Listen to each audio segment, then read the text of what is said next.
कंचन राज मुजफ्फरपुर। गहरा के तिला कहवा गे छौड़ी 16 के भोरे हो जइही वीरान। गहरा के तिला कहवा गे छौड़ी 16 के भोरे हो जइही वीरान।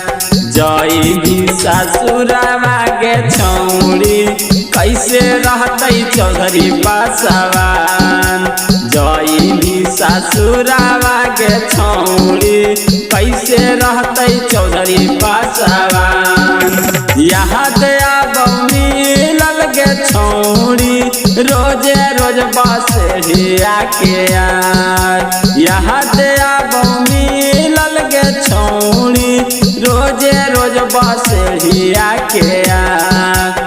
जइही ससुरवा गे छौड़ी कैसे रहतै चौधरी पासवान। जइही ससुरवा गे छौड़ी कैसे रहतै चौधरी पासवान।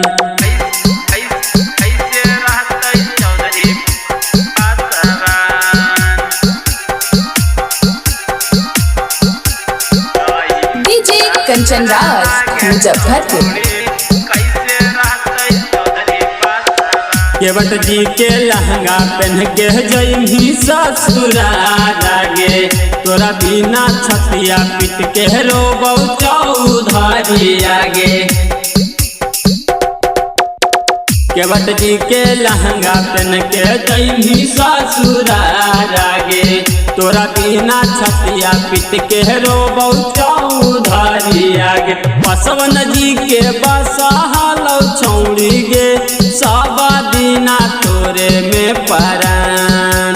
बसवन जी के बसहलौ छौड़ी गे सब दिना तोरे में परान। जइही ससुरवा गे छौड़ी खूबे रोतै चौधरी पासवान।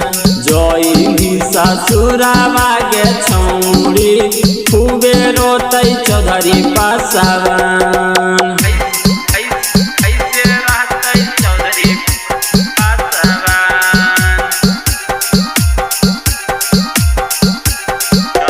डीजे कंचन राज मुजफ्फरपुर। जइही ससुरवा छौड़ी दिलवा जादी तोड़ के गे। बड़ी पचतैही छौड़ी चौधरी जी के छोड़ के गे। जइही ससुरवा छौड़ी दिलवा जादी तोड़ के गे।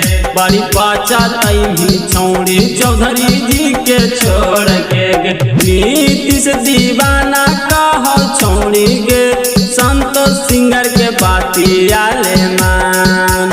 रवि दीवाना कह छौड़ी गे संतोष सिंगर के बातिया ले मान। जइही ससुरवा गे छौड़ी कैसे रहतै चौधरी पासवान। जइही ससुरवा गे छौड़ी कैसे रहतै चौधरी पासवान।